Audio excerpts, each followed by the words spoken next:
dan pengawas dipersilakan untuk, mengetiknya pada kolom chat Zoom atau jika berkenan untuk menyalakan, berbicara secara langsung dipersilakan.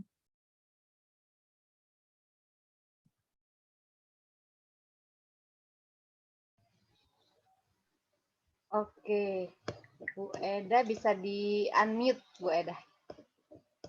Masih di-mute. Ya. Baik. Saya mau halo. Ada suara? Terdengar. Ya udah. Saya boleh memperkenalkan diri? Boleh, Bu Eda.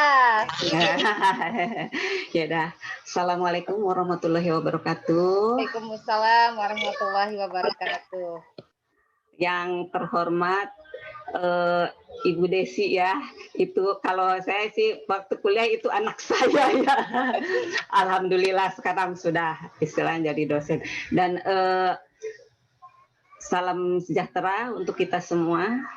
Seraya memanjatkan puji dan syukur kehadirat Allah Subhanahu wa taala. Alhamdulillah di pagi hari ini kita semua bisa berkumpul karena nikmat sehat dari Allah Subhanahu wa taala. Semoga Ananda semua nih, mahasiswa ini adalah Ananda semua menjadi orang-orang yang sukses di masa yang akan datang. Amin ya Allah. Baiklah, sekelumit mungkin sebagai prolog saya dalam pertemuan ini sebagai tamu. Tentunya ini adalah sebuah kebahagiaan yang tak terhingga bisa bertemu dengan Ananda semua di room ini. Nama mungkin tadi sudah disampaikan, sudah dulu diberikan nama dan Subaidah, lahir sudah tua sekali ya, nanti insya Allah September nanti insya Allah pensiun ya, udah berakhir tugasnya, udah 60 tahun. Tapi ya Bu ya? Iya, purna.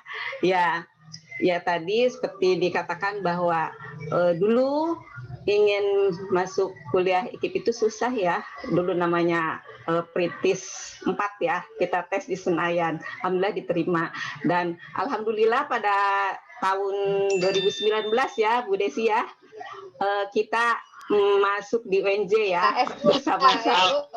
S2 di UNJ bersama-sama ya. Ini adalah mahasiswa tertua dengan suami saya. Baiklah. Teman-teman, luar biasa. Usianya berapa Bu waktu itu ya? Waktu itu ya sudah tua juga sih. 2019 berarti sudah hampir 57 tahun, 50 berapa ya, pokoknya 50 lebih dah saya dengan suami saya berdua ya. Alhamdulillah ketemu Bu Desi yang cerdas, pintar dan baik hati, yang paling muda tapi membantu yang tua. Ini Ibu dosen ini adalah ibu yang luar biasa ya, adik-adik sekalian. Benar-benar Bu.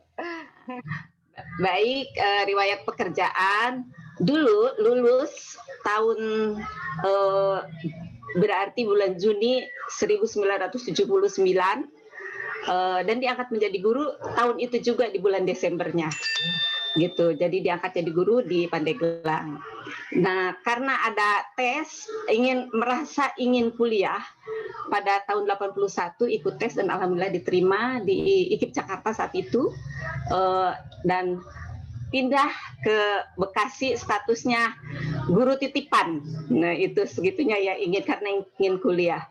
Jadi statusnya guru titipan. Dan jadi guru sampai tahun 1994. Suka duka jadi guru itu banyak sekali. Untuk saat itu, untuk menjadi kepala sekolah bukanlah suatu hal yang mudah. Ya boleh dikatakan saat itu kalau ingin jadi kepala sekolah harus punya tanda petik ya, harus punya tanda petik. Alhamdulillah pada saat itu saya termasuk guru yang berprestasi sehingga kepala sekolah itu merupakan sebuah hadiah dari pemerintah saya diangkat menjadi kepala sekolah tahun 1994. Di tahun 1094 ini beberapa sekolah mulai dari sekolah yang muridnya sedikit, pecahan muridnya hanya berapa ratus, ya dengan guru yang minim, ya berupaya membangun sehingga sekolah itu menjadi bagus dan mungkin dalam kinerja menurut penilaian atasan saya baik dan dipindahkan kepada sekolah yang bagus, tetapi dipindahkan lagi kepada sekolah yang jelek. Saat itu saya bicara, kok apa sih hadiahnya kasih sekolah yang jelek? Nah, kalau seorang berprestasi, ingin lebih berprestasi, jika memegang sekolah yang kurang bagus, jadi bagus, itulah sebuah prestasi. Jadi jangan ingin memegang sekolah yang sudah bagus, karena prestasi kita tidak akan terlihat. Itu kata pengawas saya dulu. Ingat saya Pak Abdul Rahim. Nah, saya ditempatkan di sekolah yang ya boleh dikatakan seperti kandang kambing lah. Seperti kandang kambing, tetapi alhamdulillah jadi bagus dan saya diajukan jadi kepala sekolah berprestasi. Alhamdulillah di tingkat kota saya dapat jadi kepala sekolah berprestasi, dan di tingkat provinsi mungkin saat itu karena banyak kendala, ada hal yang kurang ini, saya hanya peringkat ke-6. Karena dilihat kinerja, kalau menurut atasan kinerja bagus sih, sebetulnya saya ditawarkan sudah lama untuk jadi pengawas, tapi saya baru bersedia jadi pengawas tahun 2010. Nah, suka duka jadi pengawas ya, kalau saya ini disebutnya pengawas senior, tapi saya nggak mau disebut pengawas senior, soalnya senior itu singkatan seneng istri orang, kan saya perempuan, masa seneng istri orang gitu. Tapi saya lebih cenderung merasa bahwa ini saya pengawas bermutu, yaitu pengawas bermuka tua gitu. Katanya juga ya. Jadi pengawas bermuka tua. Baiklah teman-teman, untuk menjadi guru yang berprestasi itu adalah suatu hal yang harus kita perjuangkan. Kita harus menyayangi anak didik kita sepenuh hati, dan bekerja itu memang harus dengan hati. Ya, kalau boleh dikatakan dulu saat saya jadi guru itu gajinya sangat kecil. Jadi bukan uang yang saat itu dikejar, tetapi memang sebuah keinginan menjadi guru, mengabdi, ingin jadi guru, ingin mendapatkan sesuatu kebahagiaan. Guru itu akan bahagia jika muridnya sukses dan berhasil. Itu adalah suatu hadiah yang tak terhingga gitu, teman-teman gitu. Nah, setelah jadi guru, diangkat jadi kepala sekolah, alhamdulillah untuk diangkat jadi kepala sekolah pun kalau saat itu harus bagaimana saya alhamdulillah sepeser pun saya tidak keluar uang gitu ya untuk menjadi kepala sekolah. Ya tahu sendiri di Kota Bekasi kan saat itu banyak yang mau jadi kepala sekolah, berebut lah, tapi alhamdulillah dengan itu saya mencapainya dengan ya tangan kosong lah. Memang saya tawari juga kalau memang saya punya uang lebih baik untuk modal daripada untuk sesuatu hal, dan saya tahu itu adalah sebuah dosa.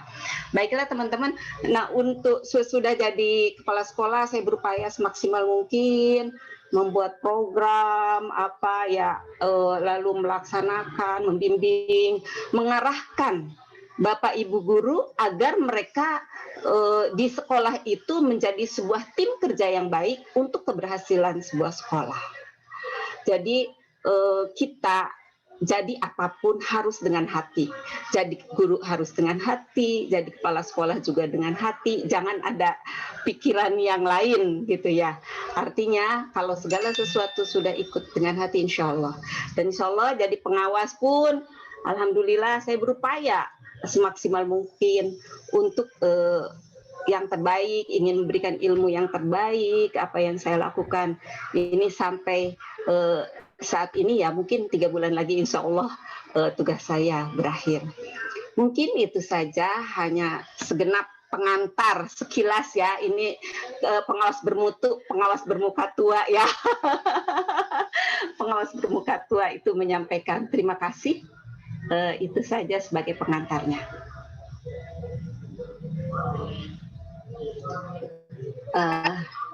Halo, suaranya.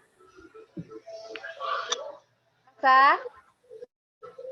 Terima kasih Bu Eda atas pengantarnya. Selanjutnya saya persilakan kepada teman-teman yang ingin mengajukan pertanyaan tentang guru, kepala sekolah maupun pengawas. Mungkin bisa dari saya dulu ya Bu. Saya izin bertanya, dalam pelaksanaannya apa saja yang menjadi ruang lingkup dalam melaksanakan pengawasan terhadap sekolah? Baik, Ananda Elsa, yang menjadi ruang lingkup pengawasan pengawas adalah ditinjau dari Permen Dikbud nomor 15 tahun 2018 bahwa tugas pengawas itu beban kerjanya 37,5 jam seminggu. Nah, di dalam 37,5 jam seminggu itu tugasnya adalah antara lain untuk melaksanakan penyusunan program kepengawasan, melaksanakan pembinaan guru dan kepala sekolah, memantau pelaksanaan 8 standar nasional, lalu penilaian kinerja guru dan kepala sekolah, melaksanakan evaluasi, lalu menyusun program, menyusun pembinaan pelatihan profesional guru, dan melaksanakan pembimbingan pelatihan kepala sekolah dan guru, melaksanakan bimbingan pelatihan terhadap kepala sekolah, lalu mengevaluasi terlaksananya pembimbingan terhadap guru dan kepala sekolah, juga yang terakhir adalah membuat karya ilmiah.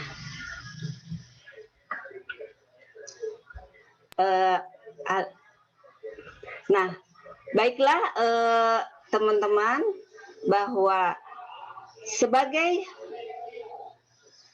kepala pengawas, realnya sebagai pengawas, realnya di lapangan itu minimal. Jadi kalau dilihat jam kerjanya, minimal memegang 10 gugus. 10 sekolah, 1 gugus 10 sekolah minimal. Realnya dalam 10 sekolah itu ada minimal 6 guru. Berarti ada 60 guru yang harus dibimbing oleh pengawas. Ya, lalu yang dilakukan oleh pengawas di lapangan antara lain adalah, pertama yang dilakukan adalah membimbing guru, membimbing kepala sekolah dulu. Ya, membimbing kepala sekolah untuk membuat program sekolah. Ya, untuk membuat program sekolah, lalu setelah itu membimbing guru untuk membuat program atau perencanaan pembelajaran. Nah, setelah itu kita membuat BIMTEK, ya, bimbingan teknis bagaimana cara membuat rancangan program pembelajaran. Itu dalam 37,5 jam itu yang wajib di tatap muka adalah kurang lebih 70% atau 60%. Yang 30%-nya untuk menyusun karya tulis berdasarkan tatap muka tersebut. Begitu. Ya, itu barangkali yang bisa saya sampaikan. Jadi untuk kegiatan pembelajaran ini, bahwa selain ya tadi baru membimbing guru dalam membuat perencanaan, lalu membimbing guru dalam melaksanakan pembelajaran. Mereka setelah membuat perencanaan, lalu kita realnya melihat KBM-nya seperti apa. Nah, dalam KBM itu tentunya ada alat pembelajaran, ada apa, kita evaluasi. Nah, setelah dievaluasi, kita berikan masukan untuk perbaikan yang akan datang. Dan dilihat bagaimana mereka memberikan tindak lanjut setelah evaluasi pembelajaran. Itulah yang senantiasa kita lakukan di lapangan. Setelah itu jika mereka memiliki masalah-masalah apa yang menyangkut pembelajaran, menyangkut program, insya Allah kita berikan masukan-masukan.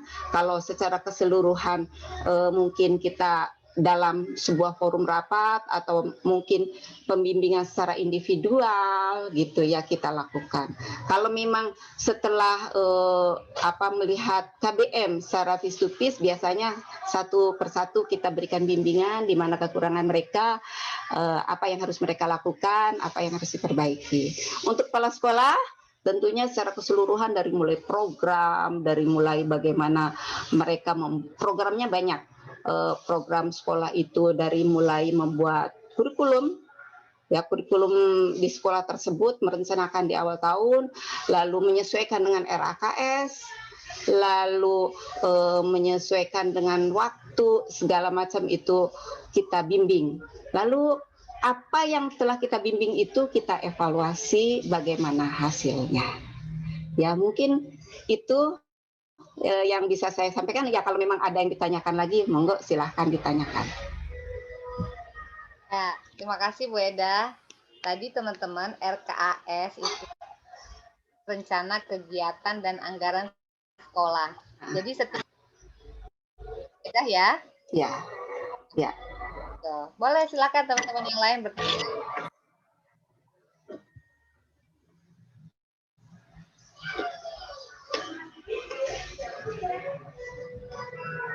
Enggak. Ya, Bu Eda, pengalaman Bu Eda dari guru menjadi kepala sekolah, itu seperti apa Bu Eda? Karena nih teman-teman nih, insya Allah kan ya punya passion yang sama dengan Bu Eda untuk menjadi nanti kan menjadi kepala sekolah. Itu apakah semua bisa menjadi kepala sekolah Bu Eda? Tantangannya apa gitu ya? Ya, mungkin tantangan saat ini dan tantangan di masa lalu saya berbeda ya. berbeda jelas berbeda. Sekarang kan era digital ya. Satu mungkin yang harus dimiliki oleh guru adalah kemampuan IT ya. Kalau dulu tidak ada kemampuan IT ya, dan saya termasuk alhamdulillah yang dari tahun 2000 saya sudah mengenal IT ya gitu. Dari tahun 2000 sudah mengenal IT. Nah, yang berikutnya adalah kemampuan kita dalam mengelola siswa. Tentunya jika ingin menjadi kepala sekolah yang baik, dia juga harus menjadi guru yang baik. Bagaimana mungkin seorang guru ingin jadi kepala sekolah yang baik jika dia sendiri tidak menjadi guru yang baik? Satu, dari kedisiplinan, ya harus disiplin. Kedua, dari segi bahwa untuk menjadi guru yang baik, tentunya kita harus membuat perencanaan pembelajaran yang baik. Perencanaan pembelajaran itu meliputi tiga, yaitu perencanaan pelaksanaan pembelajaran, perencanaan evaluasi, dan perencanaan tindak lanjut. Dalam kita memberikan pembelajaran itu karena merupakan proses pembelajaran. Lalu kita melakukan penilaian. Bagaimana hasilnya? Dari penilaian itu kita tindak lanjuti. Ya kalau memang yang kurang ya harus diremed. Kalau yang sudah bagus diberikan pengayaan. Atau kalau yang tidak meningkat ya harus masuk bimbingan dan penyuluhan. Itu ya. Semua itu harus direncanakan dengan baik dan dilaksanakan. Dalam pelaksanaannya diupayakan ada alat bantu yang membuat siswa lebih paham. Kebanyakan, mohon maaf, kebanyakan guru ya ngajar sih bisa, membuat perencanaannya itu yang kadang-kadang males gitu. Ngajar ya asal ngajar, anak-anak buka buku halaman sekian, itu yang membuat pembelajaran tidak berhasil ya. Ya mungkin adik-adik tidak seperti, mudah-mudahan tidak seperti generasi seperti itu.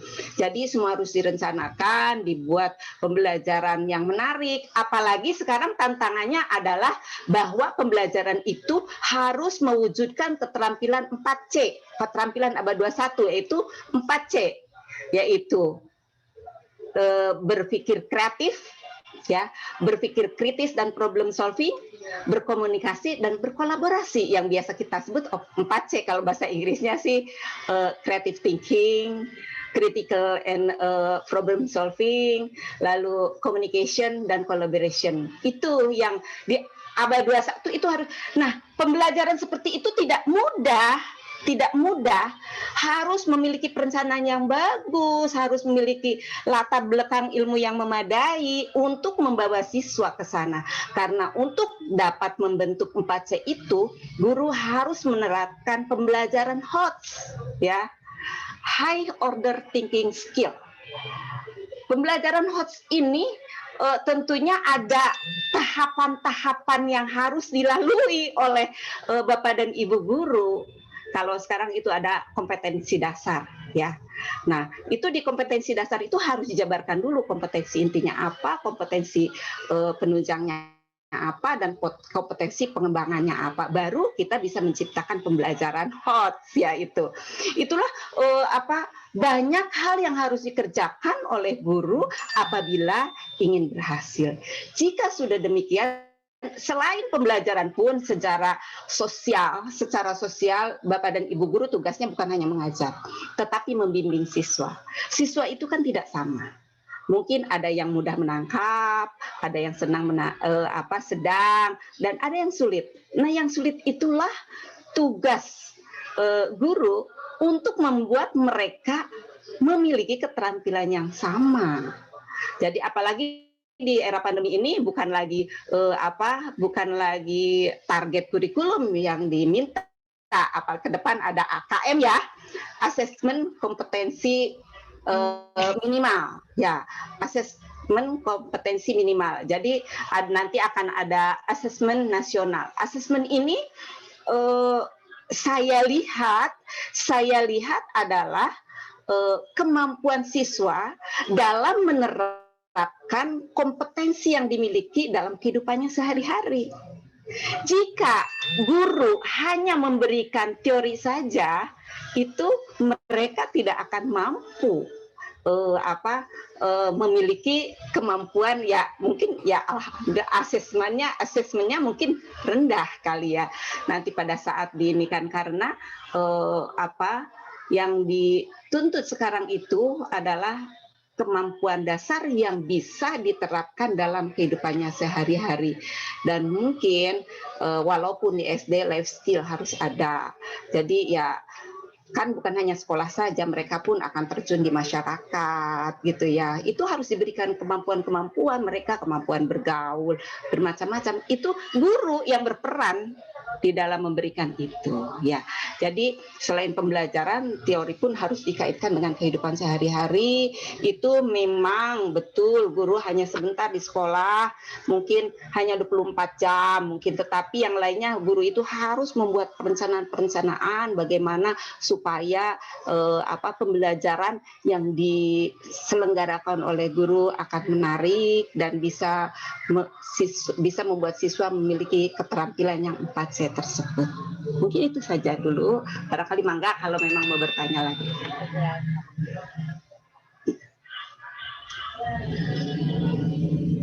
Silakan Elsa.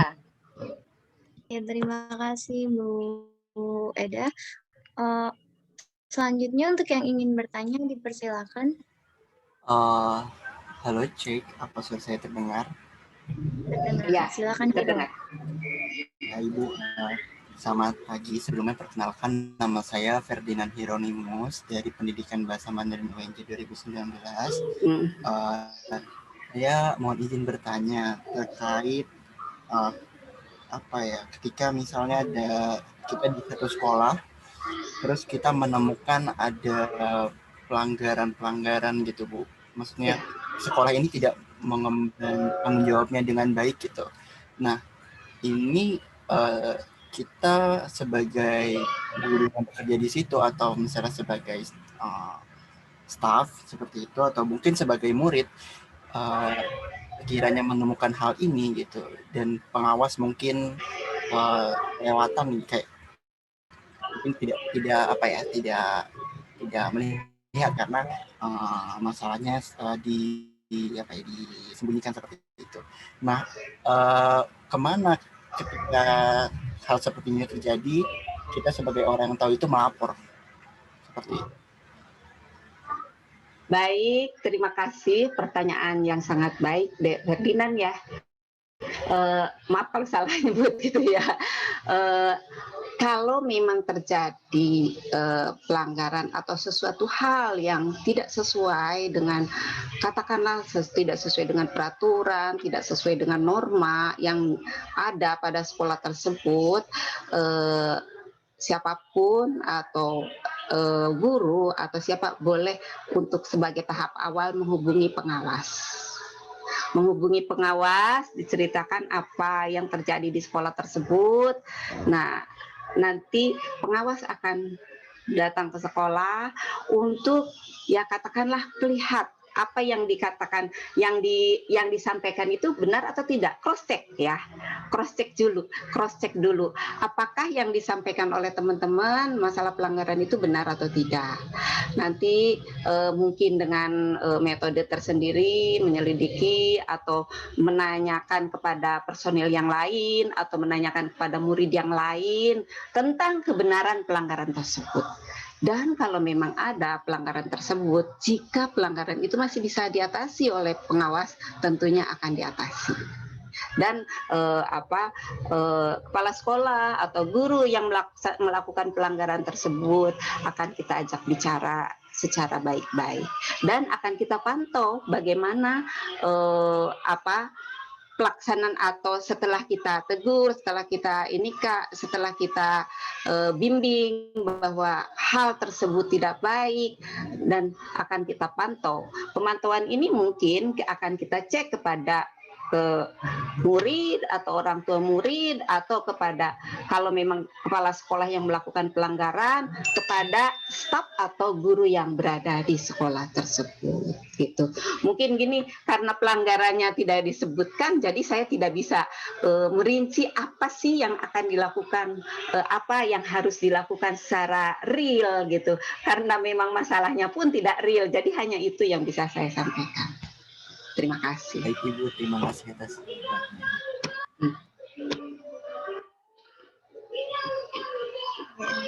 Terima kasih Nero atas pertanyaannya. Untuk teman-teman yang lain, apakah ada pertanyaan? Boleh ditulis melalui ruang chat Zoom atau diutarakan secara langsung.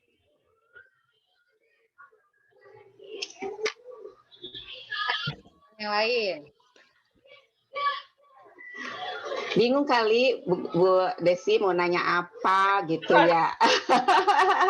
Karena apa yang saya sampaikan mungkin masih gelap. Jadi kalau gelap mau nanya apa ya? Ya. Nah, kemarin itu secara teoritik kan ya suaranya ndut-ndutan nih, apakah ini ya? Mohon maaf. baik. Tolong di-mute dulu yang lain kan screen-nya. Oke. Nah, baik.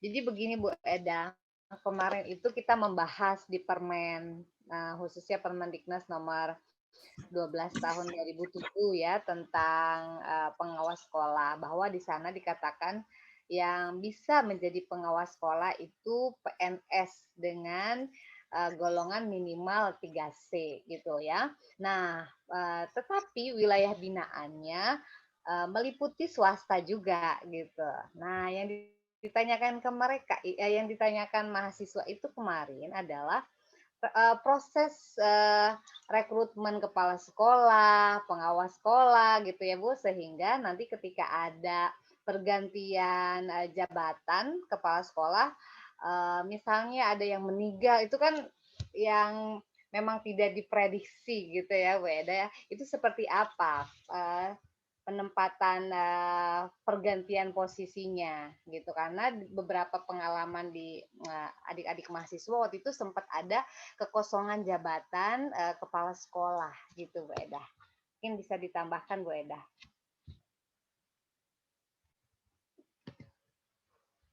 Oke. Bu Eda, mohon maaf belum terdengar suaranya. Mute masih, ya. Baik, terima kasih pertanyaannya. Rekrutmen biasanya melalui diklat kepala sekolah. Jadi harus melalui diklat terlebih dahulu. Yang berhak menjadi kepala sekolah itu yang sudah mempunyai NUKS, nomor unik kepala sekolah. Itu biasanya diterbitkan oleh LP2KS. Jadi guru yang ingin jadi kepala sekolah mendaftar terlebih dahulu ke Dinas Pendidikan untuk dijadikan kepala sekolah. Sebelum itu harus melalui pelatihan ya kepala sekolah terlebih dahulu. Jadi diklat dulu. Nah, setelah didiklat, lulus baru memiliki NUKS. Yang memiliki NUKS itulah yang berhak untuk menjadi kepala sekolah. Namun, setiap daerah kan berbeda-beda ya. Setiap daerah berbeda-beda. Saya melihat sekarang ada pergeseran ya. Ada pergeseran. Kalau dulu, guru berbondong-bondong ingin jadi kepala sekolah. Nah, sekarang banyak untuk cari kepala sekolah aja susah banget. Kenapa? Karena yang membuat guru-guru males menjadi kepala sekolah, apalagi kepala sekolah di SD, karena selain jadi manajer, harus jadi TU, harus jadi operator gitu. Ya apalagi yang nggak bisa IT, waduh begitu. Nah itu, nah sehingga banyak terjadi kekosongan-kekosongan karena peminat jadi kepala sekolah itu ya sedikit. Jadi berpikir, udah jadi guru aja berat, apalagi jadi kepala sekolah harus mempertanggungjawabkan. Kalau di SD keuangan pun kepala sekolah yang bertanggung jawab sebagai PPTK lah, pelaksana anggaran. Jadi dari mulai mereka berpikir bagaimana nih prosesnya dan apa yang harus ini dan anggarannya dari mana dan seperti apa memberi anggaran, belum lagi aturan-aturan yang di atas, ini nggak bisa, itu nggak bisa, ini nggak bisa. Nah itu anggaran yang dibutuhkan di sekolah berbeda, yang dibolehkan berbeda, itu yang sering membuat bingung kepala sekolah, sehingga mungkin Bapak Ibu guru mendengarnya ribet amat sih, jadi males. Nah di situ sehingga yang tadi Bu Desi katakan terjadi kekosongan di sana. Jadi kekosongan tersebut karena dipicu oleh tugas kepala sekolah yang demikian banyak. Dan punten, kalau di daerah ya, di daerah itu mungkin kalau di DKI mungkin berbeda ya tunjangannya. Di tunjangannya dengan guru itu nggak berapa beda gitu ya, mungkin dari tidak menarik lah boleh dikatakan tunjangan yang diberikan oleh pemerintah atau oleh pemerintah daerah sebagai kepala sekolah itu tidak sepadan dengan capeknya kepala sekolah ya. Kadang-kadang kepala sekolah dipanggil di distrik nih sampai malam. Kadang sampai jam 12, jam 1 baru pulang. Itulah yang membuat guru ini. Tapi itu sebenarnya sebuah karir. Kalau memang teman-teman dari guru ingin jadi kepala sekolah, mungkin ingin menjadi pejabat yang lebih tinggi, memang itu yang harus dipenuhi. Kalau tidak mau jadi kepala sekolah terlebih dahulu, mungkin seumur-umur lah jadi guru gitu ya. Jadi tidak ada pengembangan karir. Jadi kepala sekolah itu merupakan salah satu jenjang karir yang harus dilalui oleh guru apabila ingin meniti jenjang karir berikutnya. Kalau tidak misalnya ingin jadi pengawas atau mungkin ingin jadi kasih kabar di Disdik itu harus melalui jenjang tersebut. Setahu saya sih tidak ada yang dari guru langsung jadi kasih, tidak ada gitu. Tapi memang jenjang karirnya harus melalui kepala sekolah dulu. Jadi Bapak dan Ibu harus mau capek terlebih dahulu, capeknya jadi kepala sekolah, rumitnya jadi kepala sekolah, dipanggil kadang-kadang itu HP harus on time dari 24 jam gitu ya. Itu harus dilalui kalau ingin mengembangkan karir. Kecuali kayak ingin jadi guru aja, ya udah dari mulai jadi guru sampai pensiun ya guru aja gitu ya, karena nggak mau capek. Tapi memang itu sebuah tantangan yang harus dihadapi bagi teman-teman yang ingin mengembangkan karir gitu ya. Itu yang kalau untuk menjadi kepala sekolah. Dari kepala sekolah ingin jadi pengawas ya, tentunya itu sebuah proses juga. Sekarang kalau dulu pengawas itu tidak menarik. Nah, setelah kan zaman berubah ya, zaman berubah. Dulu tidak menarik, pengawas itu disepelekan. Tapi sekarang pengawas, banyak yang antri ingin jadi pengawas. Tetapi sekarang dalam kondisi kekosongan karena pengawas pun harus melalui Bintek juga. Melalui Bintek LP2PS. Jadi ada LP2PS-nya, lembaga pelatihan pengawas sekolah ya. Jadi pengawas pun harus memiliki NUPS. Nah, itu yang harus dilalui karena dengan pelatihan tersebut kan biar bagaimanapun pengawas itu harus mampu membimbing guru-guru. Dalam membimbing guru-guru itu kan harus memiliki kemampuan khusus dan harus memiliki pengetahuan yang memadai untuk hal itu. Jadi tidak bisa sembarangan. Ya kalau misalnya jadi kepala sekolahnya tidak mau mencari ilmu, tidak mau menambah pengetahuan, ya sulit juga untuk jadi pengawas. Mungkin itu saja, Mangga, kalau ada yang ditanyakan lagi. Oke. Baik. Teman yang lain boleh silakan jika masih ada yang ingin ditanyakan. Ya. Baik, di kolom chat Zoom ada yang bertanya. Assalamualaikum warahmatullahi wabarakatuh. Perkenalkan, nama saya Yosepin HM Simamora, izin bertanya. Tadi Ibu Edah menjelaskan bahwa tugas kepala sekolah juga membuat program-program untuk sekolah. Yang ingin saya tanyakan adalah bagaimana jika salah satu dari program yang telah dirancang tidak terlaksana, apakah menurut Ibu kita gagal dalam menjalankan tugas sebagai pendidik? Terima kasih. Baik, terima kasih. Tentunya program apa dulu? Ya kalau memang programnya tidak urgent, tidak termasuk gagal. Tetapi kalau misalnya urgent, kan program itu banyak. Misalnya ada berapa program, harus dilihat persentasenya. Kan gini, ada di segi siswa maunya mencapai apa, mau ada pelatihan apa, mau ada kegiatan apa, itu banyak sekali disesuaikan dengan anggaran yang ada di sekolah. Nah, jika memang pada saat membuat program itu tidak di-match-kan dengan anggaran, ya bisa saja terjadi kegagalan.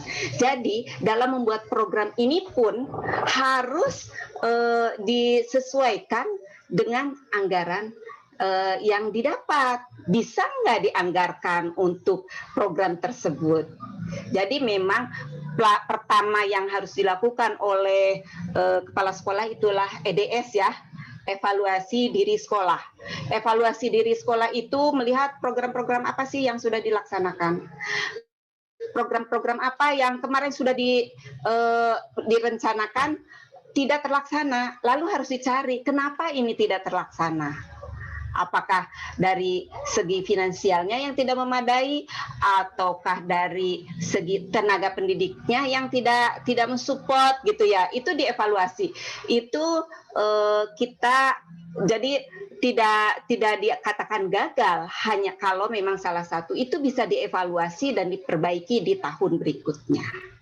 Ya, kecuali yang dikatakan gagal itu jika banyak program, bukan hanya satu yang gagal, tapi banyak yang gagal begitu. Yaitu siapa Betanika ya, di Betanika jawaban saya ya bahwa itu tidak disebut gagal jika hanya satu.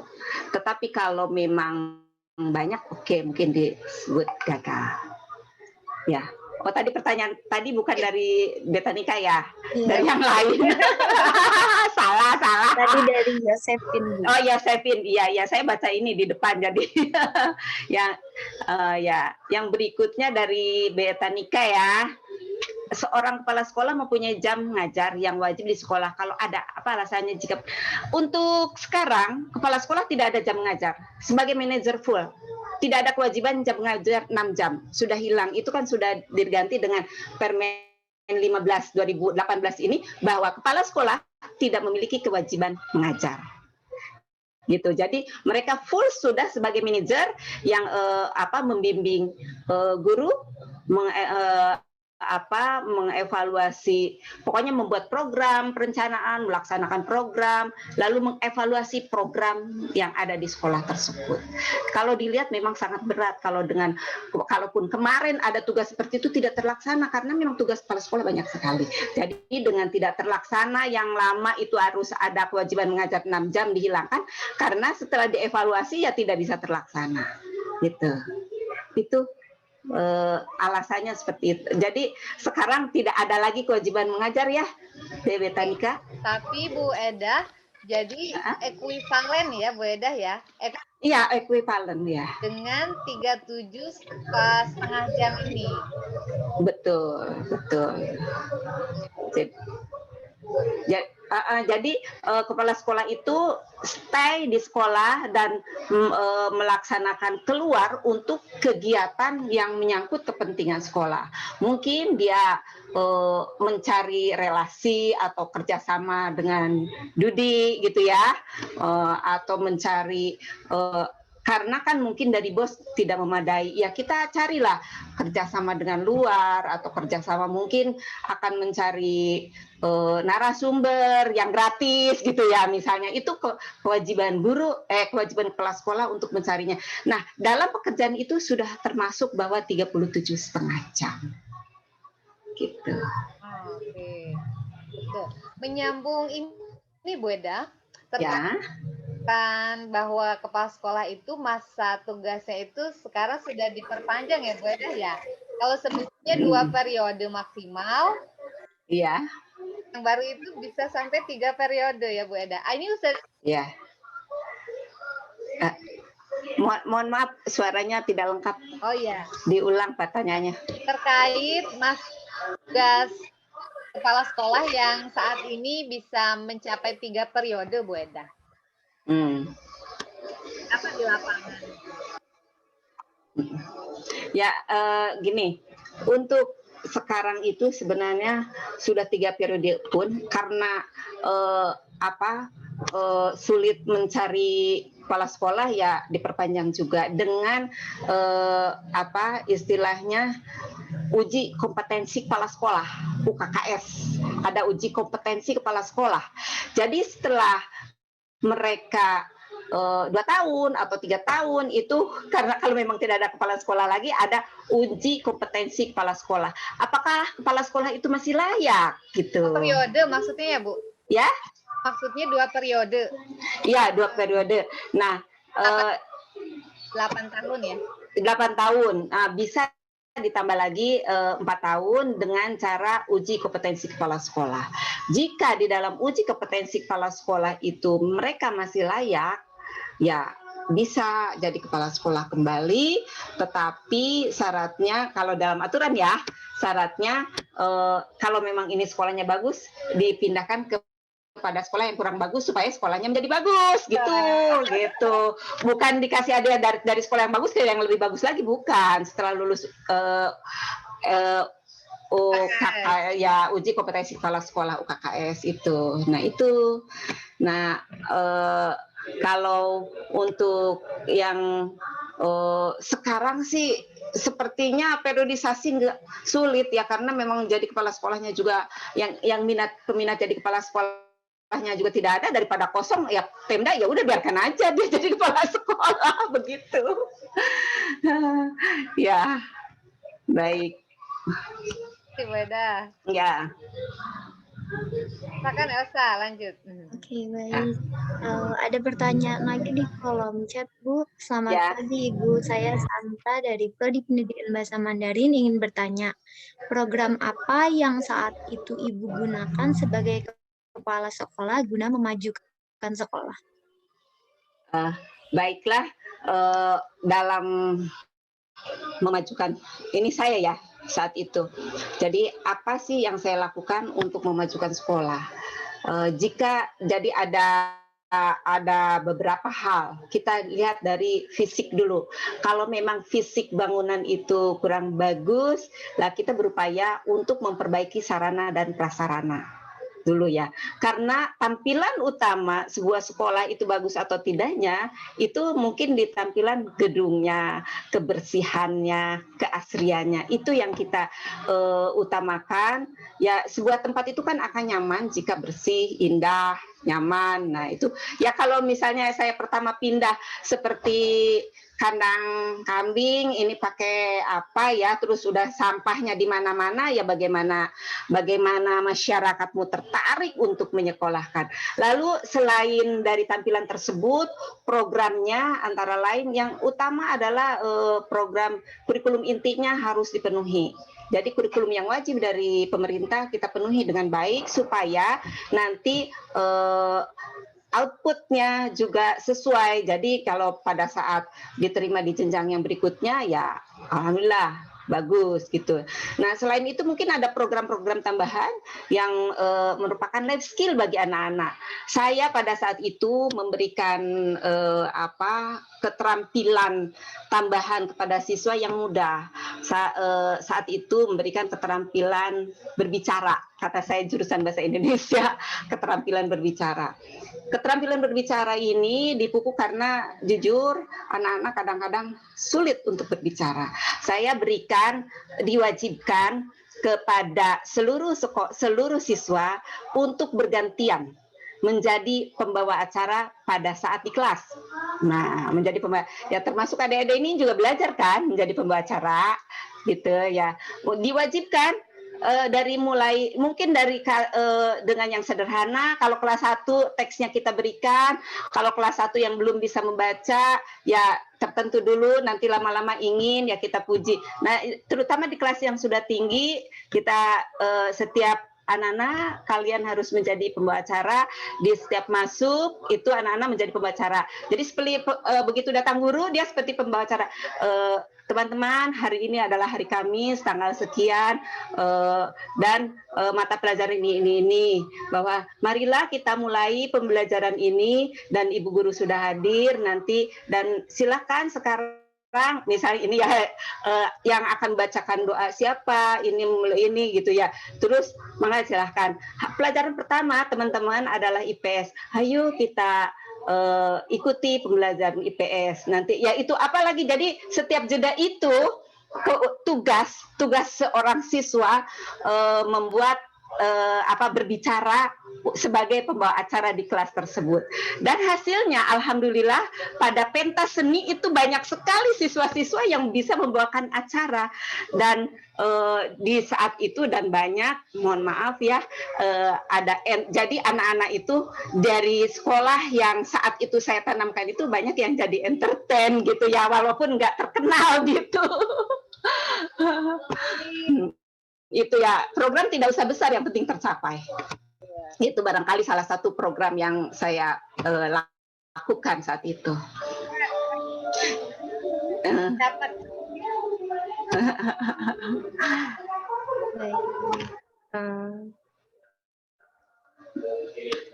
Silakan kembali kepada teman-teman yang ingin bertanya.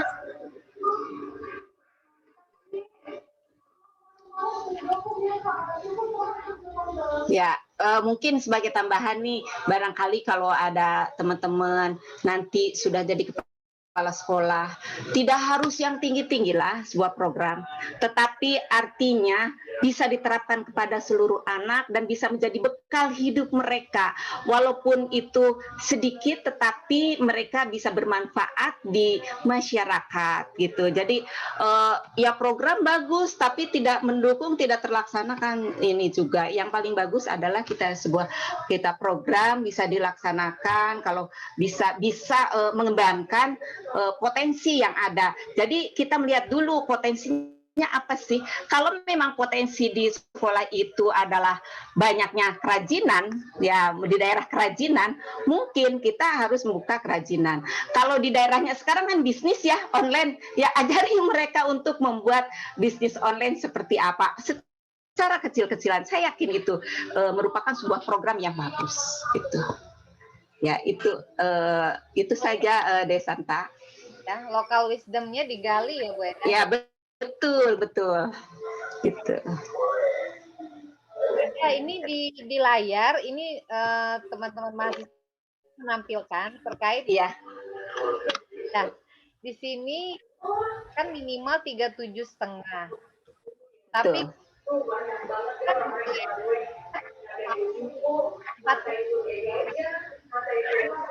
pangan apakah harus 37,5? Ya, jadi gini, 37,5 itu adalah bukan minimal pelaksanaan, ini guru yang tatap mukanya hanya 24 jam. 24 jam itu. Tapi 37,5 itu tugas Bapak Ibu guru kan merencanakan pembelajaran itu perlu waktu. Ya di sekolah itulah dilaksanakan. Karena jam kerjanya mulai jam 7 sampai jam kalau masuk setengah 8, kalau yang 5 hari kerja jam 7 sampai jam 4 ya. Nah, jam setengah 8 sampai jam 4 itu kalau dihitung ya ini lebih dari ini. Jadi harus stay di sekolah. Kalau tatap mukanya wajibnya hanya 24. Jadi dilihat dari 24 itu dari mana kita lihat ya, dari jadwal pelajaran, berapa jam dia mengajar gitu. Nah, lainnya selain melaksanakan di jadwal tersebut dengan tatap muka dengan siswa, Bapak dan Ibu adalah melaksanakan menilai pembelajaran. Ya, dalam menilai pembelajaran itu dilihat hasilnya. Ada yang harus dilakukan dengan pembimbingan. Bisa di luar jam pelajaran yang 24 itu. Misalnya ada siswa, bentar kalau misalnya kelas 1 ada yang belum bisa membaca. Sedangkan sudah waktunya kenaikan kelas. Dia belum bisa membaca. Guru membimbing secara khusus di sekolah, di luar jam mengajar. Itu yang termasuk di 37,5 jam. Gitu. Jadi tatap mukanya 24 jam. Nah, selain itu Ibu Guru kan membuat merekap nilai, merencanakan lagi apa yang harus dilakukan untuk melakukan perbaikan, pengayaan, itu dalam 37,5 jam tersebut. Oke, berarti yang dihitung itu tidak hanya tatap mukanya yang 24 ya? Tidak, ya betul. Itu harus memenuhi 7,5 ya untuk. Iya betul. Betul. Oke. Ya. Nah, baik. Kembalikan lagi ke Elsa. Oke, untuk teman-teman yang ingin bertanya, masih dipersilakan. Selamat pagi, Ibu dan teman-teman. Dari Prodi Pendidikan Bahasa Mandarin. Ya. Di SMA saya dulu sudah 2 kepala sekolah.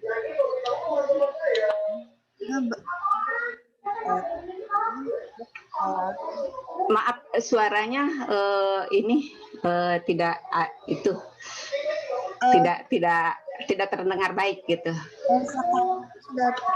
Ibu Eda, mohon maaf, mungkin bisa di-unmute dulu karena suaranya bertabrakan. Silakan Agnes.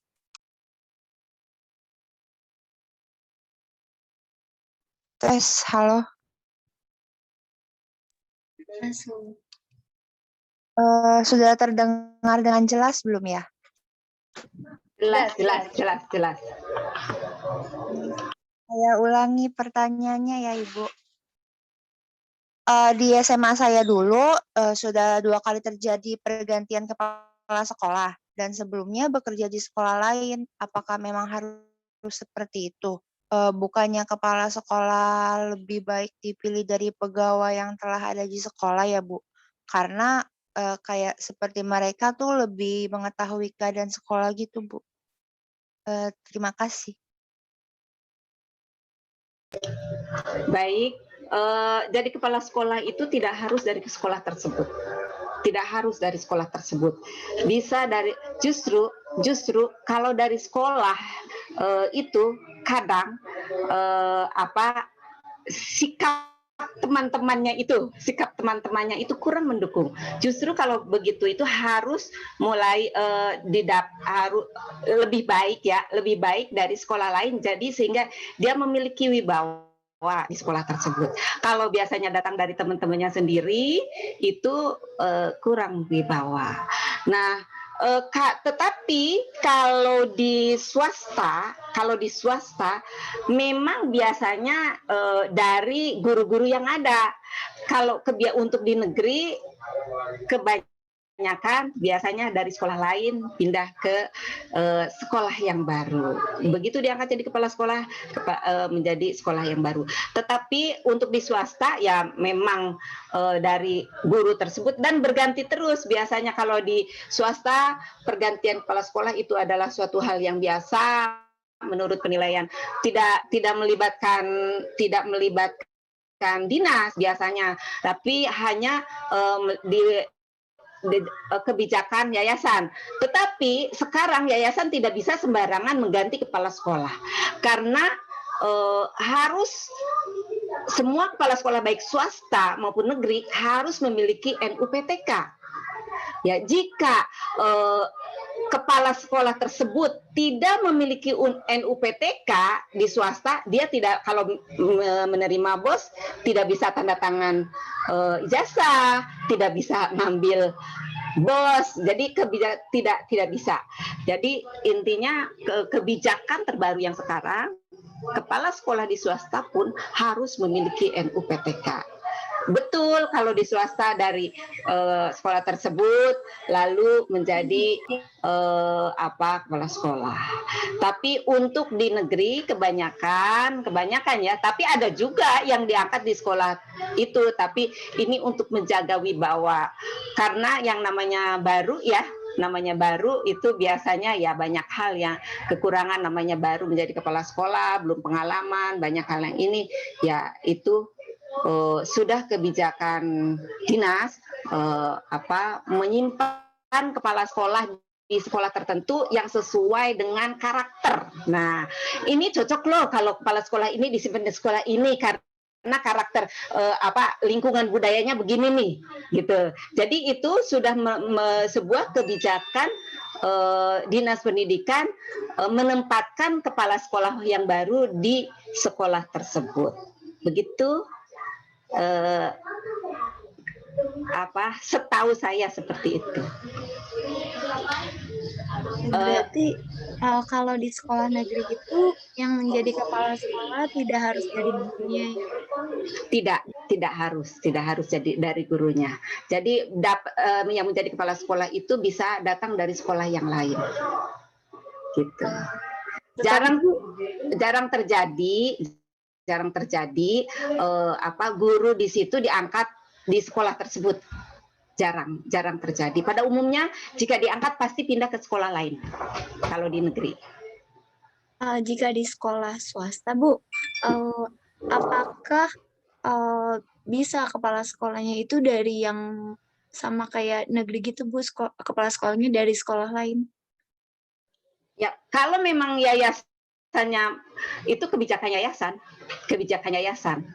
bisa saja itu kebijakan yayasan. Yang terpenting kepala sekolah yang menjadi kepala sekolah di sekolah swasta itu sekarang harus syarat utamanya memiliki NUPTK. Dan perpindahan sekolah ini tidak Bu Eda. Oh ya NUKS, salah, maksud saya NUKS ya. NUKS ya, maksud saya NUKS. Dan di situ kalau ada pergantian sekolah menyangkut perubahan di Dapodik ya, Dapodik tidak akan menerima jika kepala sekolahnya tidak memiliki NUPTK. Gitu. Jadi Dapodik pun ini, jadi sekarang linknya ke Dapodik, jadi tidak bisa sembarangan di swasta pun mengganti. Oh ini udah nggak ini diganti, nggak bisa. Jadi harus memang gurunya yang sudah memiliki NUKS. Untuk memiliki NUKS ini harus mengikuti diklat. Untuk mengikuti diklat itu minimal 2 tahun sudah jadi kepala sekolah gitu loh. Kalau di swasta. Sekarang ini kan banyak kepala sekolah yang belum memiliki NUKS. Untuk memiliki NUKS itu minimal dia sudah menjadi kepala sekolah 2 tahun. Nah, jika nanti ke depan sudah anggaran, kan ini yang melaksanakan diklat adalah pemerintah ya. Jika memang mungkin anggaran sudah ada bagi peminat yang ingin jadi kepala sekolah, itu mungkin, atau kalau swasta mah bayar sendiri, saya tidak tahu, itu kebijakan pemerintah. Ya itu. Oke, ya. Bu Eda, itu kan yang sudah menjadi kepala sekolah tapi belum punya NUKS ya Bu Eda. Tapi kalau yang dari guru tapi baru mau calon kepala sekolah itu Bu Eda, itu kan melalui diklat juga ya. Minimal pengalamannya apa tuh Bu Eda? Baik, untuk mengikuti diklat kepala sekolah, tentunya pertama syarat administratif harus dipenuhi dulu. Satu, dari golongan harus minimal, kalau nggak salah sih sekarang 3D ya minimal gitu ya. Kedua, portofolionya dia banyak yang diminta penilaian kinerja gurunya, berapa nilainya harus minimal baik ya. Kalau cukup nggak bisa gitu. Harus baik. Itu penilaian ini bisa, penilaian kinerja guru ini dilakukan oleh 2, 1 oleh kepala sekolah, kedua oleh pengawas gitu. Nah, ya dalam menilai kinerja guru itu ya dilihat programnya bikin nggak gitu ya, ngajarnya bener nggak gitu ya, disiplinnya bagaimana gitu ya. Itu jadi itu kembali ke sana gitu, apa kreatif atau tidak. Jika dia jadi kepala sekolah itu dia memiliki kemampuan apa gitu. Jadi apa yang bisa dilakukan untuk mengembangkan sekolah yang nanti akan diemban. Daftar dulu, setelah didaftar diseleksi administratif, setelah seleksi administratif, lulus administratif, baru ikut tes untuk pelatihan. Nah, sudah, oh ini layak nih ikut pelatihan. Nah, di pelatihan lulus nggak di pelatihannya begitu. Tahapannya seperti itu gitu. Oh nggak salah berapa bulan itu beda ya pelatihan calon kepala sekolahnya itu? Kalau nggak salah sih 3 bulan sih, tapi on in on. Ya. On in on. Jadi ini saya kurang ini in-nya berapa, tapi on in on gitu ya. Ada OJL-nya juga gitu. Gitu. Oke, baik. Di kolom chat sudah ada yang bertanya, Bu. Assalamualaikum, selamat pagi Bu, saya Ulfa Aulia dari Prodi PGSD, izin bertanya, hubungan antara kepala sekolah ataupun guru dengan orang tua peserta didik merupakan salah satu poin penting. Berhubung Bu Eda memiliki pengalaman menjadi kepala sekolah, bagaimana cara Ibu untuk menjalin kerjasama yang baik dengan orang tua peserta didik dan masyarakat di sekitar sekolah? Terima kasih, Bu. Baik, Deulfa.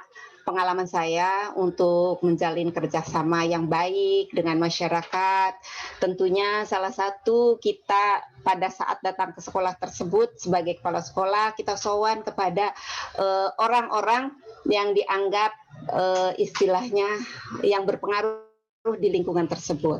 Ya, itu kita yang pertama kita lakukan. Yang kedua, kita dengan guru siapa kita lihat guru mana yang berpengaruh di sekolah itu, atau guru mana yang kira-kira ngerecokin di sekolah itu gitu ya. Jadi selain berpengaruh juga kan ada guru yang ngerecokin ya. Terus dipelajari semua pertama-tama kita untuk ke masyarakat ya memang kita harus lihat dulu lingkungannya seperti apa, kita banyak ngobrol ya, sisakan waktu kita untuk berdiskusi dengan masyarakat ya, pilihlah masyarakatnya yang mungkin bisa kita ajak bicara atau kita tanya dulu siapa nih yang harus kita temui. Nah, kita bicara, kita undang atau kita datang ke rumahnya untuk sowan dan membicarakan bagaimana nih sekolah kita, bicarakan apa yang kita inginkan, program kita majukan, insya Allah dia akan mendukung. Lalu kita komunikasi dengan komite, kan ada komite sekolah. Nah, kita bicara dengan komite sekolah, apa yang biasanya komite sekolah mengetahui apa yang diinginkan oleh masyarakat dan apa yang diinginkan dari sekolah tersebut. Ya kita bicara apa sih yang mereka inginkan, kita sesuaikan dengan kemampuan sekolah. Itu kalau untuk masyarakatnya. Kalau untuk guru, yaitu kita analisis dulu, menganalisis yaitu mana guru yang berpengaruh, mana guru yang berpotensi, mana guru yang agak males gitu ya. Itu dilihat dulu. Nah, jika kita sudah tahu karakter sedikit-sedikit. Jadi memang kita begitu ke sekolah tidak ujug-ujug harus begini, harus begitu. Kita harus mempelajari juga budaya lingkungan ya. Budayanya di sekolah itu seperti apa. Kita memang mungkin ingin merubah budaya organisasi tersebut ya. Tetapi kita harus tahu dulu organisasi budaya organisasi mana yang baik dan budaya organisasi mana yang kurang baik yang perlu kita perbaiki. Ya kalau memang budaya yang sudah baik kita lanjutkan. Kalau yang kurang baik itulah yang kita perbaiki dan kita buat kreativitas untuk menciptakan budaya-budaya baru di organisasi tersebut. Gitu. Dan tentunya guru bukanlah atasan dan bawahan yang harus kita anggap. Guru adalah mitra kerja. Kepala sekolah tidak akan berhasil tanpa guru. Sepandai sehebat apapun kepala sekolah, jika tidak didukung oleh guru, tidak akan tercapai program-programnya. Jadi kita harus ajak bicara guru dengan baik. Yang paling urgent banget adalah sebenarnya masalah anggaran ya. Kita harus transparan di dalam anggaran ini gitu. Jangan pekerjaan buat AI atau sange acet gitu. Tapi kita sama-sama bahwa ini uangnya begini loh, mau diapakan nih ini gitu ya. Jadi transparan dalam keuangan itu adalah yang biasanya sering kali membuat ribet gitu ya. Apabila sebagai kepala sekolah tidak transparan dalam keuangan. Jadi ya itu dia, kalau memang mohon maaf jika jadi kepala sekolahnya menggunakan duit kan, wah saya balik kapan gitu ya gitu. Tetapi kalau memang kita jadi kepala sekolahnya benar-benar dari prestasi, insya Allah hal itu tidak akan ada karena memang tidak bermodal tadinya gitu ya. Jadi kita buat sedemikian rupa agar mereka mau bekerja sama dengan baik, ya kita pun ya harus menghargai mereka. Sekecil apapun keberhasilan mereka, kita berikan penghargaan walaupun tidak berupa materi. Tetapi dengan ucapan terima kasih ya atau selamat ya, itu akan sangat berarti bagi mereka. Punten, saya ingat betul ada teman-teman yang begini, saya mah udah capek-capek, itu mah pola-pola katanya. Terima kasih sama saya, boro-boro mere duit mah katanya begitu. Hal-hal semacam itulah yang harus kita perhatikan. Lalu untuk kepada siswa, kita harus bersikap manis kepada mereka. Harus bersikap sayang. Jadi saya berupaya menjadi teman bicara mereka. Apa yang mereka rasakan, kalau saat di luar istirahat saya ajak ngobrol mereka. Apa sih yang tadi terus kamu mau apa? Ya seperti dengan teman kita bicara. Itulah untuk menjalin hubungan baik. Jadi dengan orang tua pun demikian. Kalau mungkin kan ada yang mengantar anak ya. Kita bicara dengan orang tua, tanya tentang anaknya, tanya tentang keinginannya. Ya iseng-iseng tanya bagaimana tanggapan dia gurunya gitu ya. Itu antara lain yang harus kita lakukan dalam menjalin kerjasama yang baik di sekolah. Ya baik kerjasama dengan guru, dengan masyarakat, dengan siswa. Intinya kita harus selalu berpikir positif kepada siapapun. jika kita berpikir positif, insya Allah kembali kepada kita akan positif. Itu yang saya lakukan selama jadi kepala sekolah. Gitu. Bu Eda, sambil minum dulu Bu Eda. Ya. Baik ya teman-teman, banyak sekali ya hal-hal baru yang kita dapatkan dari Bu Eda ya. Oke, Elsanya udah muncul lagi nih. Silakan Elsa. Kita masih ada 2 pertanyaan ya, Bu. Di kolom chat ada dari Teresa, saya akan bacakan. Selamat pagi, Bu. Saya Teresa dari Prodi Pendidikan Bahasa Mandarin. Saya ingin bertanya, apakah sebenarnya kepala sekolah itu perlu melakukan visit atau memantau kegiatan siswa di tiap kelas? Karena dulu kepala sekolah di SMA saya cukup sering datang ke kelas-kelas yang tidak ada guru. Lalu jika tidak diberikan tugas oleh guru yang bersangkutan, maka kepala sekolah kadang akan memberikan semacam motivasi di kelas itu agar kelasnya tidak kosong. Terima kasih, Bu, sebelumnya. Baik, terima kasih. Bukan hanya perlu, wajib. Kepala sekolah itu wajib mengontrol semua kelas. Sebenarnya kepala sekolah itu datangnya harus lebih dulu dibanding guru. Kepala sekolah itu harus lebih dulu dibanding dengan guru. Jangan kepala sekolah yang belakangan. Nah itu jadi upayakan kepala sekolah itu lebih dulu datang daripada guru. Dicek kelasnya seperti apa, kesiapan kelasnya. Ya, apakah bersih atau tidak itu harus diperiksa, setiap hari harus diperiksa masalah kebersihannya atau mungkin ada apa.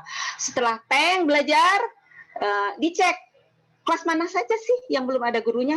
Ya kalau tidak ada gurunya ya kepala sekolah mungkin kalau masih bisa beliau sendiri akan mengisi, kalau tidak bisa akan menugaskan guru lain yang ada yang tidak bertugas saat itu.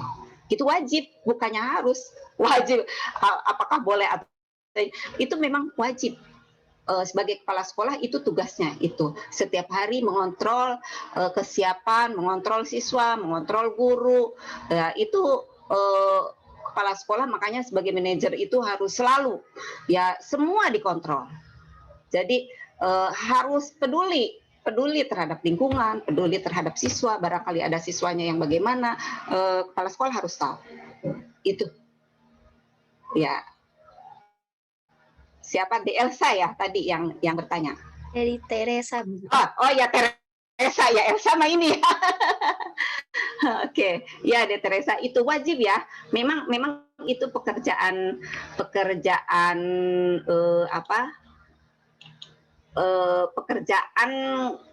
kepala sekolah itu mengontrol seluruh keadaan di sekolah, baik fisik atau kelas, semuanya lah yang harus dilakukan oleh kepala sekolah.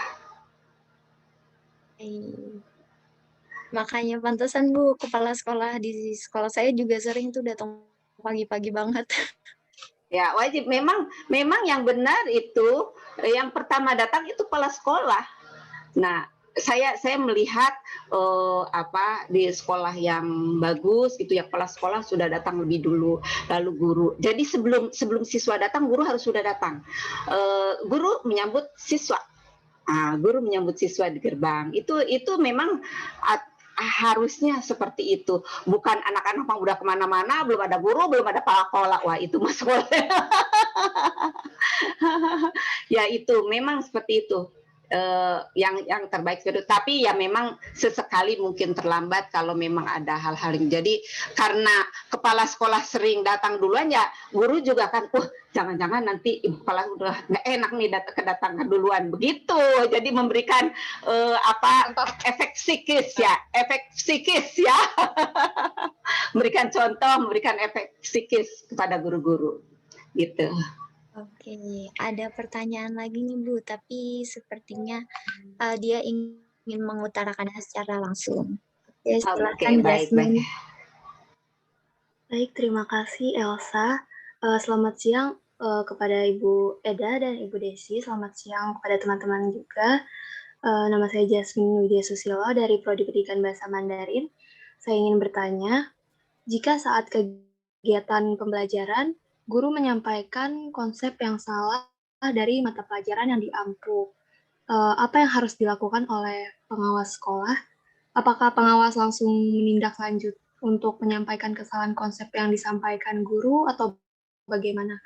Lalu bagaimana untuk penilaian kinerja kepala sekolah dan pengawas? Terima kasih, Bu.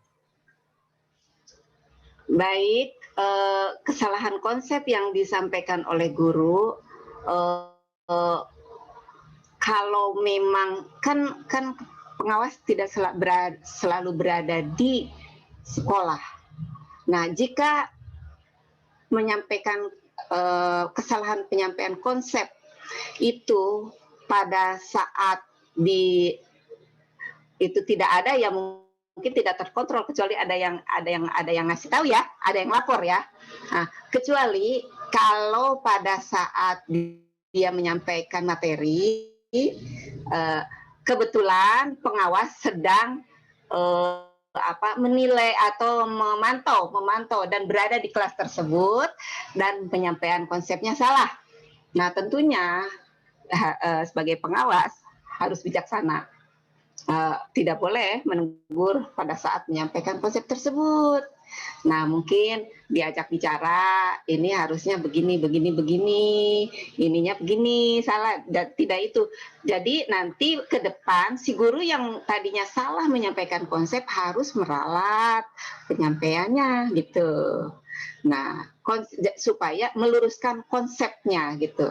Ya, dalam pembelajaran kita sebagai pengawas tidak tahu guru salah menyampaikan atau konsep atau tidak, kecuali kita pas buka RPP-nya. Nah, di RPP-nya seperti apa? Kalau memang dia menyampaikan pembelajarannya sesuai dengan RPP akan ketahuan. Tetapi kalau dia ngajarnya nggak pakai RPP, nggak ketahuan juga gitu. Jadi kalau memang konsepnya yang salah, mungkin pada saat tertentu akan ketahuannya itu agak lama ya, kalau memang bukan pada saat itu ada pengawas di ruangan, itu ya. Jadi kalau memang pada saat itu ada pengawas ya harus disampaikan, diperbaiki, dan kepala guru harus mengulang lagi pembelajaran yang sudah, harus diluruskan konsepnya, karena konsep yang salah dan akan terbawa yang salah semua gitu. Atau mungkin kalau dia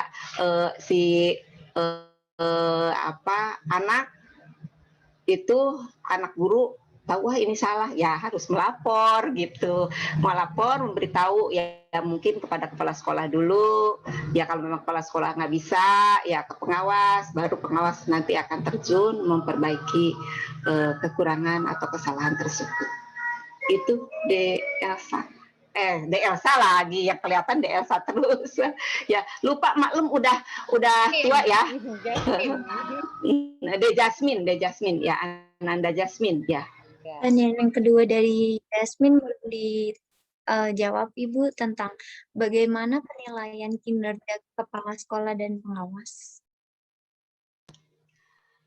Penilaian kinerja kepala sekolah, maksudnya penilaian kinerja kepala sekolah yang menilai adalah pengawas. Kinerja kepala sekolah dinilai oleh pengawas. Pertama-tama yang kita lihat, dia membuat ya program. Ya, program apa yang dilakukan ya, dari pertama dokumen 1. Ada nggak dokumen 1-nya?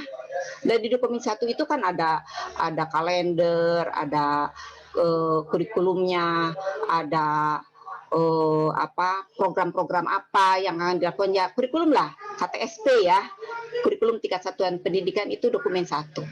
Lalu dokumen 2-nya yaitu pendukung.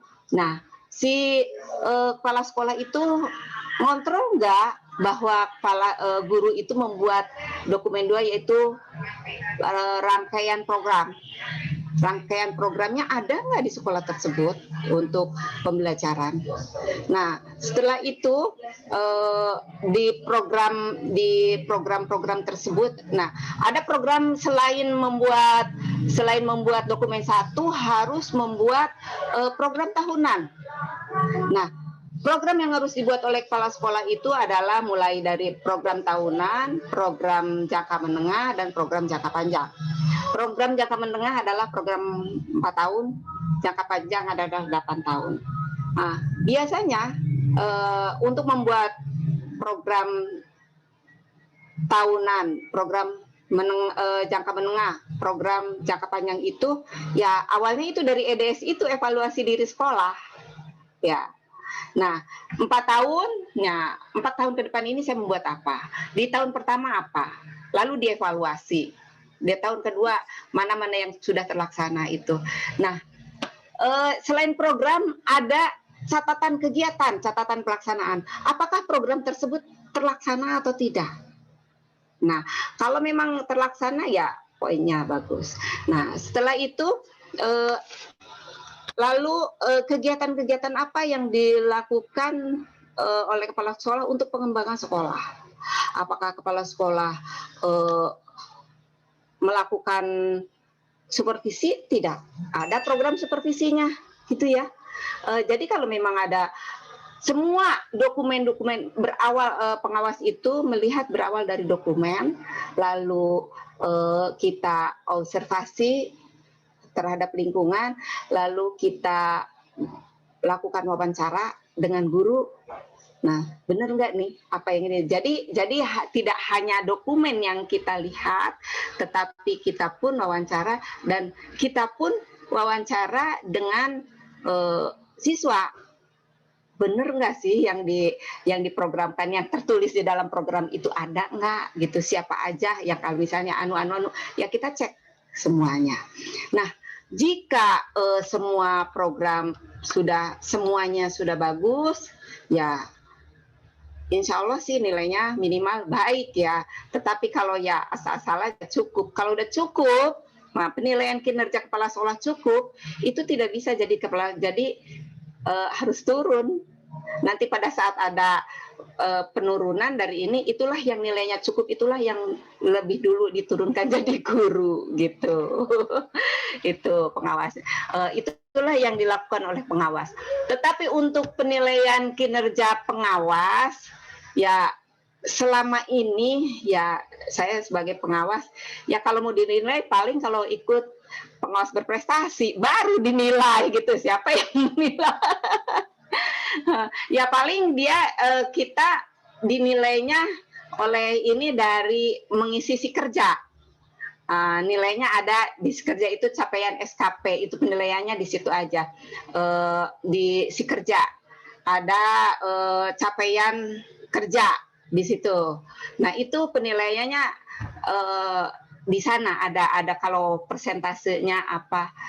Tapi memang ya kadang begini ya, punten ya, mungkin karena sistem yang belum terpadu ya, di sikerja berapa nilainya, SKP realnya berapa gitu ya. Itu ya, itu mungkin sistem yang harus diperbaiki. Tapi Kak, sama ya Bu ya, antara di sikerja sama di SKP itu. Ya, harus sikerja, SKP. Kalau SKP real ini yang di print, kadang beda gitu, kadang gitu. Kadang beda ya, mungkin karena sistem yang belum terpadu begitu, yang sistem yang belum terpadu ya, karena ya nggak tahulah saya seperti apa SKP yang DP3 dengan di SKP sikerja itu belum nyambung, kalau saat ini belum nyambung gitu. Tapi kalau untuk kepala sekolah sudah ini, karena siapa sih yang mau menilai pengawas, terlalu banyak kepala dinas, nggak mungkin juga menilai gitu ya itu. Tapi yang jelas kalau mau dinilai ikut pengawas berprestasi baru dapat nilai gitu. Sekarang penilaiannya penilaian dokumen aja gitu ya Bu ya? Iya, dokumen penilaiannya dokumen aja gitu. Tidak, realnya belum ada secara kalau kepala sekolah dinilai oleh pengawas karena pengawas banyak untuk menilai, nah bisa dilakukan. Tetapi untuk penilaian pengawas mungkin dokumen saja, dokumen secara online lah itu. Jadi nggak ada kalau kan ya Bu Eda ya? Ya, jadi nggak ada pengawas yang diturunkan ya? nggak ada. Kecuali kalau memang ada pelanggaran yang berat, kecuali gitu ya. Pelanggaran berat. Ya, oke. Ya, mangga. Apalagi teman-teman yang ingin tahu? Ini pertanyaan terakhir Bu pada sesi kali ini dari Bella. Assalamualaikum Ibu, saya Bella Widiawati dari Prodi PGSD. Mohon izin bertanya Bu, misalnya kita sudah mengikuti diklat dasar guru dan diklat lanjutan, itu tetap mengikuti diklat dasar kepala sekolah juga ya Bu? Berarti mengulang lagi diklatnya Bu? Oke, terima kasih. Diklat dasar guru mungkin kan untuk itu mah guru, untuk jadi guru. Nah, untuk jadi kepala sekolah beda lagi diklatnya. Ya harus ikut kalau ingin jadi kepala sekolah. Kecuali kalau hanya ingin jadi guru, ya udah nggak usah ikut diklat kepala sekolah. Nah, jadi guru ingin mendapatkan sertifikasi. Nah, itu harus diklat, harus lulus juga untuk dapat sertifikasi itu tunjangan fungsional guru ya. Jadi begitu diangkat jadi guru tidak langsung dapat tunjangan fungsional. Nah, lumayan, alhamdulillah itu tunjangan fungsional gede banget gitu ya. Kalau menurut saya gede banget gitu ya. Karena siapa sih yang mau ngasih segaji pokok kan tidak ada ya. Dan akan susah gitu ya. Nah, untuk mendapatkan tunjangan fungsional ini, guru harus mengikuti diklat dan harus lulus. Kalau sudah lulus, dapat sertifikat, baru mendapatkan tunjangan fungsional guru. Nah, kalau ingin jadi kepala sekolah, ya harus ikut diklat lagi sebagai diklatnya adalah diklat kepala sekolah. Ya, tapi ya tunjangannya sih nggak jauh beda sih dengan guru begitu. Ya itu ya sayang.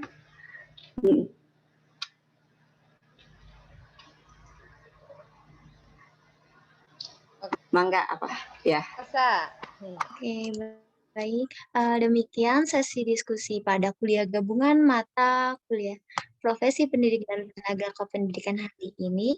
Sebelum saya akhiri, mari kita dengarkan closing statement dari Ibu Eda. Kepada Ibu Eda, saya persilakan.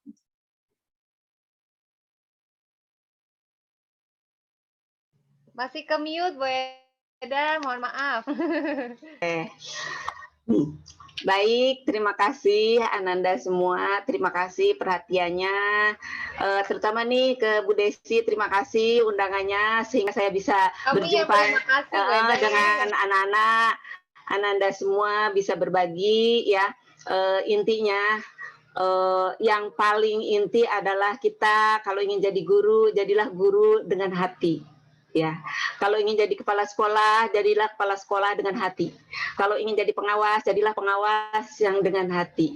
Jadi semua yang kita inginkan, yang kita jalankan harus didasari, kalau ya ininya harus didasari dengan niat ibadah. Jika didasari dengan niat ibadah, apapun yang terjadi, insya Allah, apapun halangannya, insya Allah akan diatasi. Kita kembalikan, karena memang kita hidup ini, oke lah, semua kita pada akhirnya akan sama. Yaitu kalau yang bekerja akan pensiun, yang hidup akan mati. Gitu kan? Nah, gitu. Jadi kita semua apa yang kita lakukan dalam rangka melaksanakan ibadah kepada Allah Subhanahu wa Ta'ala, kalau agama lain kepada Tuhan Yang Maha Esa, mudah-mudahan ini semua ini hanya sebagai syariat. Apapun yang kita lakukan itu kita berupaya hakikatnya kita kembalikan kepada Yang Maha Kuasa. Jadi apapun yang kita miliki jangan kita jadikan sebuah itu kesombongan, karena semua yang kita miliki suatu saat kalau Allah ambil akan hilang semuanya, gitu ya. Jadi kita mencari ilmu karena ibadah. Kita melakukan sesuatu karena ibadah, semuanya kita lakukan untuk bekal di hidup yang lebih panjang lagi, yaitu di alam sana. Terima kasih, semoga semuanya tetap sehat, semoga semuanya nanti ke depan sukses ya. Bu Desi semakin sukses jadi Bu dosen, luar biasa ya. Sama-sama, Bu. Teman-teman hebat semua ya, mudah-mudahan semua sukses. Saya doakan Ananda semua menjadi generasi penerus yang luar biasa, yang bisa memajukan dunia pendidikan, yang bisa memajukan Indonesia lebih maju lagi. Terima kasih. Wassalamualaikum. Mohon maaf jika ada kekurangan. Tentunya saya ini adalah manusia biasa. Yang benar adalah dari Allah, yang salah itu dari saya sendiri. Mohon dibukakan pintu maaf jika ada hal-hal yang kurang berkenan. Wabillahi taufiq wal hidayah. Wassalamualaikum warahmatullahi wabarakatuh. Waalaikumsalam warahmatullahi wabarakatuh. Terima kasih Bu Eda. Baik, saya akan mencoba menyimpulkan hasil diskusi kali ini, yaitu tantangan kepala sekolah itu harus mengenal IT dan kemampuan dalam mengelola siswa. Proses rekrutmennya itu dari diklat, dan setelah itu tuh bakal ada pelatihan 3 bulan untuk mendapatkan NUKS atau nomor unit kepala sekolah yang akan diterbitkan oleh LP2KS, Lembaga Pengembangan Pemberdaya Kepala Sekolah. Jadi kepala sekolah juga harus melakukan EDS atau evaluasi diri sekolah untuk melihat program yang telah dilaksanakan dan program yang belum dilaksanakan dapat segera dievaluasi dan dilaksanakannya tahun depan. Jadi jika ada program-program yang belum terlaksana, itu tidak dapat dikatakan gagal karena masih dapat dievaluasi untuk dilaksanakan di tahun depan. Lalu, kepala sekolah tidak memiliki kewajiban mengajar, seperti yang sudah dijelaskan dalam Permendikbud nomor 15 tahun 2018. Lalu, menjadi kepala sekolah tidak harus dari sekolah tersebut. Dapat juga karena kalau kepala sekolah negeri itu biasanya dari sekolah lain, sedangkan kepala sekolah swasta itu biasanya diambil dari guru-guru yang ada di sekolah tersebut. Lalu kepala sekolah itu harus datang lebih awal daripada guru dan wajib melakukan visit kelas dan memantau peserta didiknya. Lalu poin kedua adalah pengawas. Menurut Permendikbud nomor 15 tahun 2018, pengawas memiliki beban kerja 37,5 jam dalam 1 minggu. Tugasnya itu antara lain pembinaan guru dan kepala sekolah, memantau 8 standar nasional, melakukan penilaian kinerja guru dan sekolah, mengevaluasi pembimbing, lalu melakukan pembimbingan pelatihan guru dan karya ilmiah. Lalu yang dilakukan oleh pengawas di lapangan itu adalah membimbing kepala sekolah untuk membuat program sekolah, membimbing guru untuk membuat perencanaan pembelajaran, lalu membuat bimbingan teknis, membuat bimbingan teknis, lalu membuat rancangan program pembelajaran. Lalu dalam pengawasan di lapangan minimal memegang 10 gugus, yaitu 6 guru. Berarti ada sekitar 60 guru yang harus dibimbing oleh pengawas tersebut.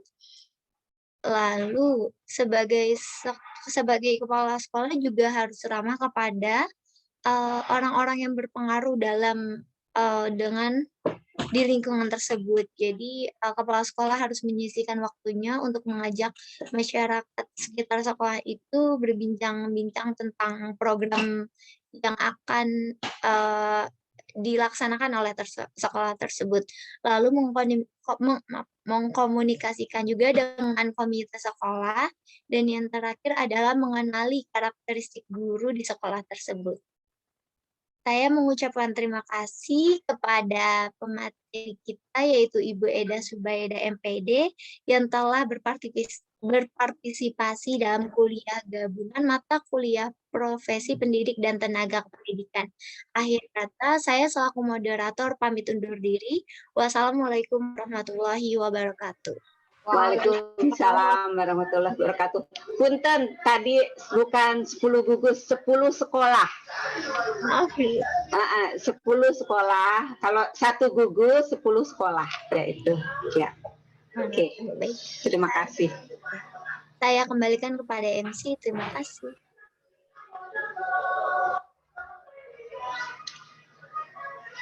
Baik, terima kasih Elsa.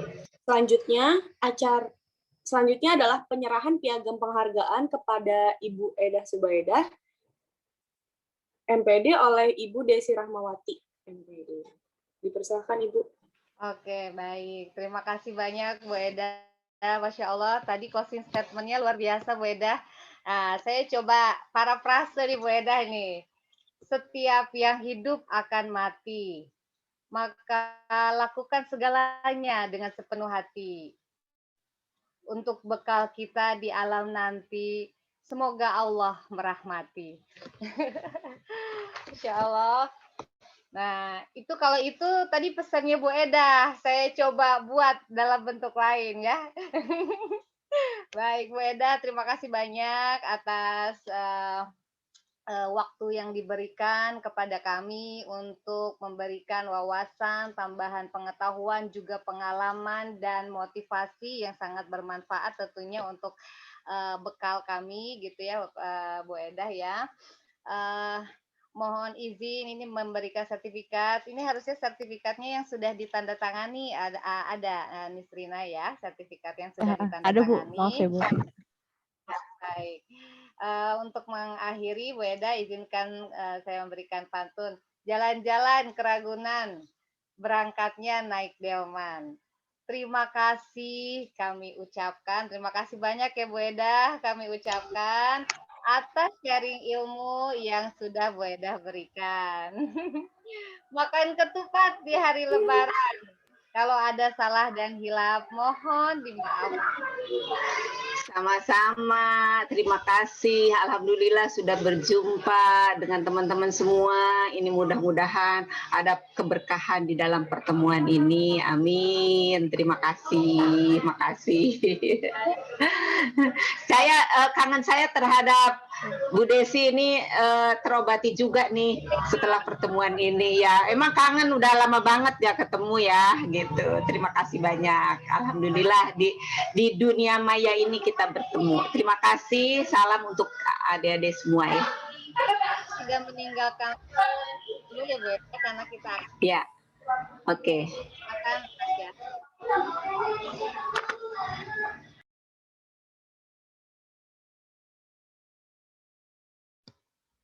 Belum. Ya, Selanjutnya adalah sesi foto bersama yang akan dipandu oleh Saudari Rafina. Ya, terima kasih. Sebelumnya semua mahasiswa tolong untuk on kamera ya. Saya bakal screenshot satu-satu. Ya, saya mulai ya. Ya, yang pertama dulu. 1, 2, 3. Oke. Bentar ya. Ini agak lama soalnya saya kudu simpen satu-satu. Ya, komputer saya soalnya berapa layar, Rafina? Sebentar. Kenapa, Bu? 4, Bu. Oh, 4 layar, oke. Ada 4 layar, iya. Kalau laptop saya, screenshot-nya kudu disimpan satu-satu dulu, biar nggak hilang. Oh, begitu.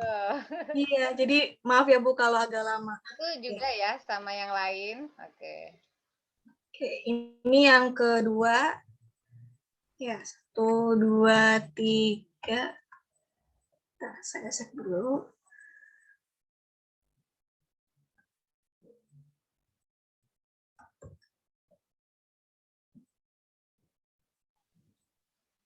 Oke. Sebentar ya. Nggak apa-apa, ini perwakilan aja, cukup 2 screenshot aja. Oke. Oke, Bu. Ya, makasih. Iya. Nah.